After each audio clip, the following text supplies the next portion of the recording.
कसम कोई भी वादा कुछ नहीं, और कोई भी कसम कोई वादा कुछ नहीं। ओ एक तेरी मोहब्बत से ज्यादा कुछ नहीं, कुछ नहीं। ओ हम जिएंगे और मरेंगे, हम जिएंगे और मरेंगे, हे वतन मेरे लिए दिल दिया भी देंगे, हे वतन तेरे लिए दिल दिया भी देंगे, हे वतन तेरे लिए।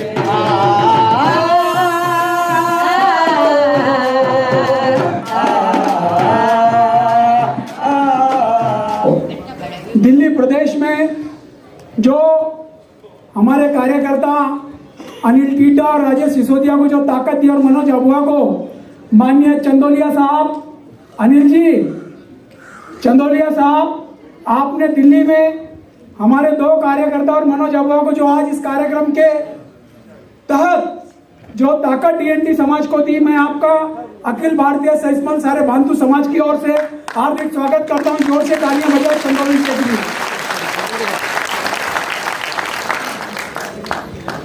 मेघवाल साहब राजस्थान से आते हैं और डीएनटी समाज का और भांतु समाज का जन्म हमारा राजस्थान से हुआ है। हमारी क्या प्रणीति है, क्या जीवन धारा है, वो सारी की सारी मेघवाल साहब जानते हैं। उनको हमने कुछ बताने की कोई जरूरत नहीं है, हमारे हर खून के कतरे से वाकिफ है वो। मैं इतना ही कहना चाहता हूं आपसे, केंद्र में मौजूदा सरकार आपकी है और एक अनुभवी मंत्री के रूप में आप इस देश में काम कर रहे हैं। इस देश के अंदर मनमोहन सिंह की सरकार में रेणुका आयोग आया, मोदी साहब की सरकार में इदाते आयोग आया, उसके तहत चलते हरियाणा में हमारे बनवा अध्यक्ष बने डीएनटी के,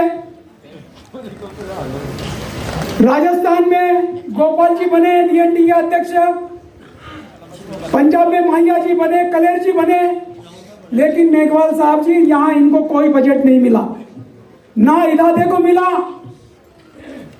हमारे कृष्ण कुमार जी उनके डायरेक्टर है।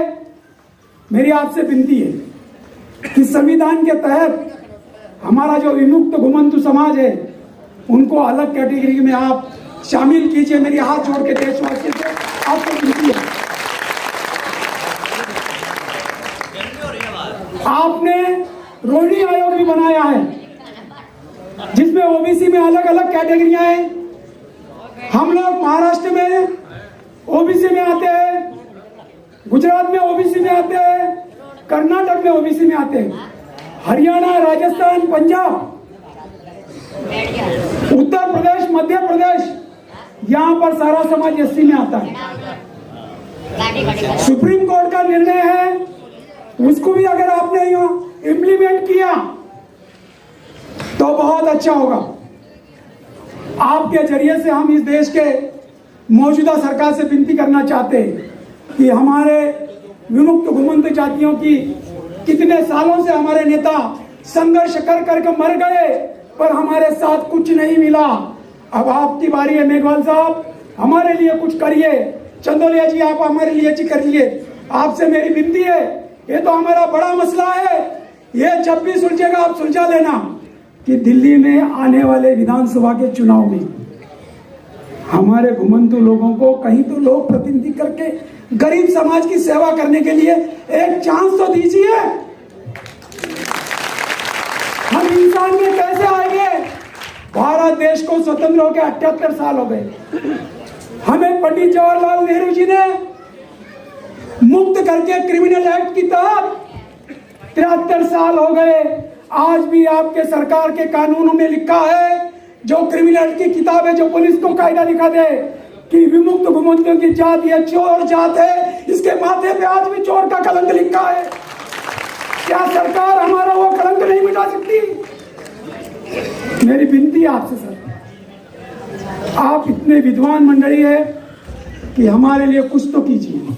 आज इस हाल में जमा करने के लिए हमारे कार्यकर्ताओं को कितनी मेहनत करना पड़ी, तब जाकर हमारा समाज, एक पिछड़ा हुआ समाज, अनाड़ी समाज, अपने हक के लिए आगे नहीं आना चाहता है। आप जैसे नेता ने उनको आगे लाके मदद करना, इतनी मेरी हाथ जोड़ के सबसे विनती है। और मेघवाल साहब, आप हमारी बातों पे ध्यान देके। श्री योगेंद्र चांदोलिया जी, मुझे इन्होंने इनवाइट किया और इनके साथ अनिल कुमार जी, मनोज अबुआ जी, राकेश मिसाइया जी, ये कुछ लोग आए थे। तो मैंने कहा मैं जरूर आऊंगा। तो मेरे को इनवाइट करने के लिए पहले तो योगेंद्र चांदोलिया जी के लिए जोरदार ताली बजाओ आप।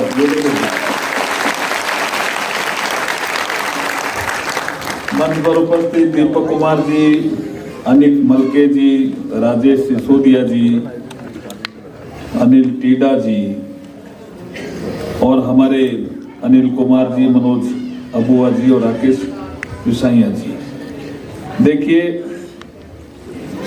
मैं भी एक ग्रामीण परिवेश से ही आता हूं। जो आपने जानकारियां यहाँ दी है उनसे मैं वाकिफ भी हूं और प्रतिनिधित्व कब मिलता है इससे भी वाकिफ हूं। घुमंतु समाज के साथ किस तरह का व्यवहार होता है इससे भी वाकिफ हूं। इसलिए जब मेरे पास ये प्रस्ताव आया तो मैंने कहा मैं जरूर आऊंगा। अगर सरकार की कोई मंशा नहीं होती तो मैं भी क्यों आता। इसलिए मतलब सरकार की मंशा कुछ करने की मंशा है। इसलिए अभी जब कुछ हमारे पूर्व वक्ता बोल रहे थे कि अभी भी कानून की किताब में कुछ ऐसी घुमंतु जातियां हैं उनके लिए ठीक शब्द नहीं लिखे हुए हैं, तो पहले तो वो जगह हमें बता दो, हम तो वो सब तो जरूर हटा देंगे। निश्चित वैसे तो हट गया होगा लेकिन हम हटा देंगे। वो कोई विषय है आपके ध्यान में तो मुझे ज्ञापन में दिया है कि आपने, क्योंकि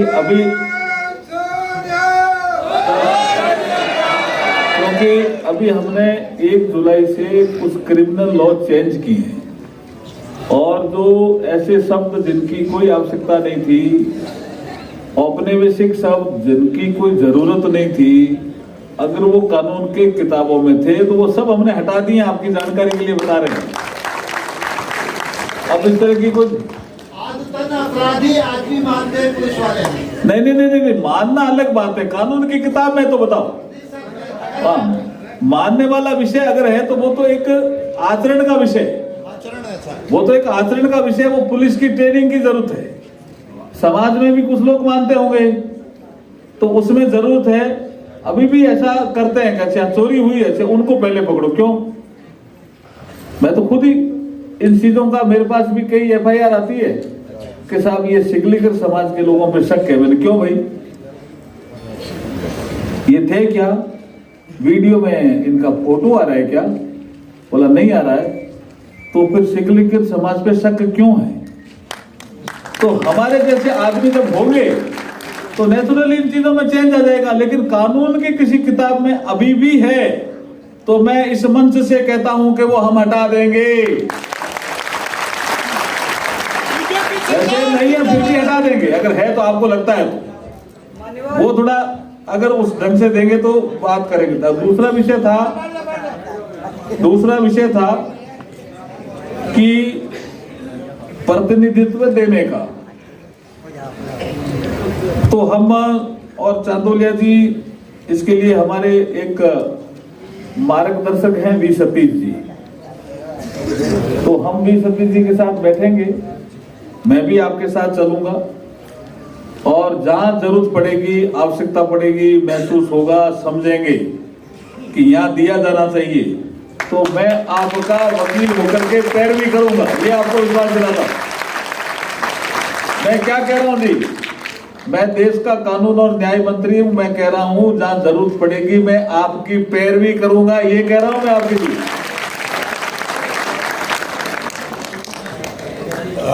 जब मैं पैरवी करूंगा तो ठीक ही करूंगा, ऐसा मैं सुना चाहिए आपको, और कुछ न कुछ मिलेगा।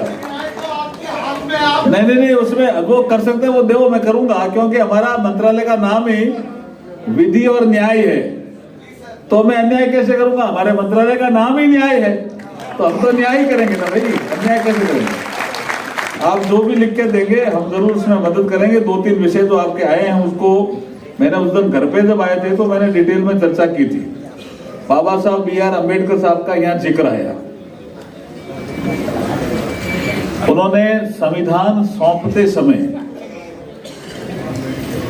एक भाषण दिया था हमारी नेशनल कॉन्स्टिट्यूट असेंबली में। वो दिन था 25 नवंबर 1949। 26 नवंबर को संविधान को अंगीकृत किया था संविधान सभा ने, लेकिन 25 नवंबर को बाबा साहब डॉक्टर B.R. अम्बेडकर जी का लास्ट भाषण था संविधान सभा में, और वो भाषण बहुत महत्वपूर्ण है। उस भाषण में वो आने वाली सरकारों के लिए कुछ चेतावनी भी देते हैं, कुछ आगाह भी करते हैं। वो कहते हैं कि 26 जनवरी 1950 को, अभी यहाँ जिक्र आया कि देश को आजाद हुए इतने साल हो गए, बाबा साहब ने उस समय भी ये चिंतन किया था कि 26 जनवरी 1950 को हम एक ऐसी व्यवस्था में प्रवेश कर जाएंगे जहां राजनीतिक समानता होगी। राजनीतिक समानता से मतलब उन्होंने कहा एक व्यक्ति एक वोट एक मूल्य। हम वैश्य मताधिकार की बात कर रहे हैं। संविधान में प्रावधान कर दिया है कि आदमी एक, चाहे सेठ हो, चाहे गरीब हो, चाहे अमीर हो, चाहे वो अनुसूचित जाति का हो, चाहे वो किसी और जाति का हो, उसका वोट एक ही होगा। तो राजनीतिक समानता के नजदीक हम पहुंच गए, उसका मूल्य भी एक होगा। तो ये राजनीतिक समानता। लेकिन सामाजिक और आर्थिक क्षेत्र में असमानता रहेगी। ये उस समय भी बाबा साहब ने आगाह किया संविधान सभा के सदस्यों को। संविधान लागू हो जाएगा 26 जनवरी 1950 को, उससे पहले भाषण दे रहे हैं 25 नवंबर 1949 को कि 26 नवंबर 1950 को राजनीतिक समानता तो हमें मिल जाएगी, लेकिन आर्थिक समानता, सामाजिक समानता कब मिलेगी? क्योंकि हमारे समाज में आर्थिक असमानता भी है और सामाजिक असमानता भी है। सबसे ज्यादा अगर सामाजिक असमानता का दंश किसी ने भोगा होगा तो ये घुमंतु जातियों ने ही भोगा भाई। मुझे इसकी जानकारी, मैं इसका गवाह भी हूं। और मैं तो बचपन से भी ये कहता था कि भी ऐसा क्यों व्यवहार अपन इनके साथ करते हैं, क्योंकि मेरी बस्ती के पास भी थोड़ी दूर आगे सांसी समाज की बस्ती थी। कभी वो बाहर निकल जाते थे, कभी वो कोई बिजनेस करने चले जाते थे, लेकिन समाज का व्यवहार अच्छा नहीं रहता था। तो जो बाबा साहब ने चेताया था कि असमानता है, ठीक, उसको कैसे दूर करोगे? और दूसरा उन्होंने कहा आर्थिक असमानता। एक आदमी बिजनेस करता है, दूसरा आदमी बिजनेस कर ही नहीं सकता, वो दुकान ही नहीं ले सकता, या अगर उसने कोई किराने की दुकान ले ली तो उसके किराने की दुकान से कोई सामान ही नहीं खरीदता। ऐसी व्यवस्था भी रहेगी समाज में, तो उसको दूर कौन करेगा? ये बाबा साहब ने चेताया था उस समय की सरकारों, आने वाली सरकारों के लिए कहा था कि हम 26 जनवरी 1950 को राजनीतिक समानता के क्षेत्र में तो प्रवेश कर जाएंगे, लेकिन हमारे सामाजिक और आर्थिक असमानता रहेगी, उसको दूर करने का काम आने वाली सरकारों का रहेगा। ये बाबा साहब कह के गए। अब सरकारें आती गई, लेकिन ये सामाजिक और आर्थिक असमानता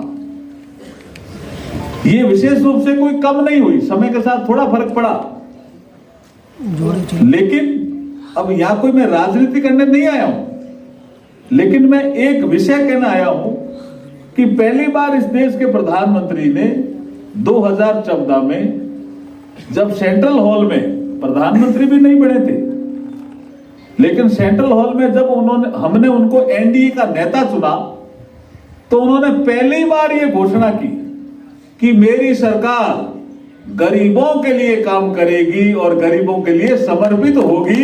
ये भाव तो किसी ने प्रकट किया तो नरेंद्र मोदी जी ने किया। इसलिए शौचालय बने, इसलिए घर बने, जिसके कच्चे थे पक्के बने, इसलिए जिसके घर पानी कनेक्शन नहीं था तो कनेक्शन मिला, इसीलिए किसी के घर बिजली नहीं थे तो बिजली मिली। आर्थिक सामाजिक समानता लाने के लिए काम हुआ। फिर भी कमी रह गई है, मैं मानता हूं। अब इसको दूर कैसे करें?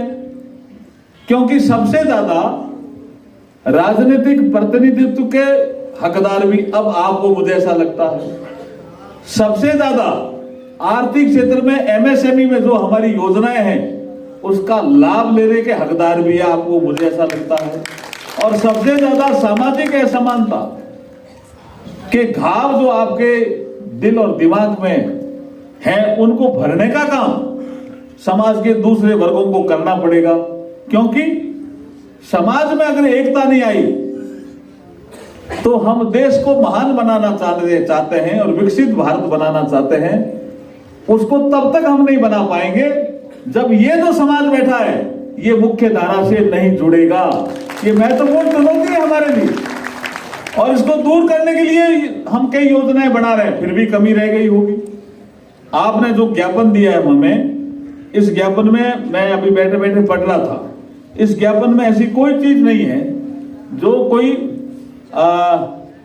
ऐसा लगता हो कि भाई ये तो कोई तकलीफ देने वाली है या ये कोई गड़बड़ है। मुझे सारी चीजें ठीक लगती, जो ज्ञापन आपने तैयार किया मुझे सारी चीजें ठीक लगती। इसलिए दुष्यंत कुमार ने जैसे कहा था कभी कि हो गई है पीर पर्वत सी, ये जो पीड़ है ना उसको पीर बोला उन्होंने, लेकिन है ये पीड़, जिसको पीड़ा भी बोल सकते हो।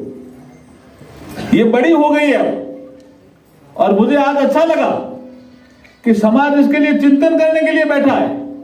अगर 50 साल पहले आप बात करते तो समाज इसके लिए चिंतन करने के लिए भी तैयार नहीं था। आज जो आपके युवा आए हैं ये ऐसा चिंतन कर रहे हैं। सरकारें भी जागेगी, सरकारें भी चेतेगी। हम भी यहाँ आए हैं आपको खाली सुनने के लिए नहीं, जो आपने ज्ञापन दिया है उस पे काम करने के लिए आए हैं। यहाँ भी हम आपको करें। इसलिए दुष्यंत कुमार जी ने कहा था हो गई है पीर पर्वत सी, पिघलनी चाहिए। कब तक भाई ये विषय चलता रहेगा कि इनको काम नहीं करने दिया जाए या ये अपराध ज्यादा करते हैं? ऐसा थोड़ी हो सकता है। अपराध मन की प्रवृत्ति है, जाति के साथ उसका संबंध कैसे हो सकता है? नहीं हो सकता है। अपराध मन की प्रवृत्ति है।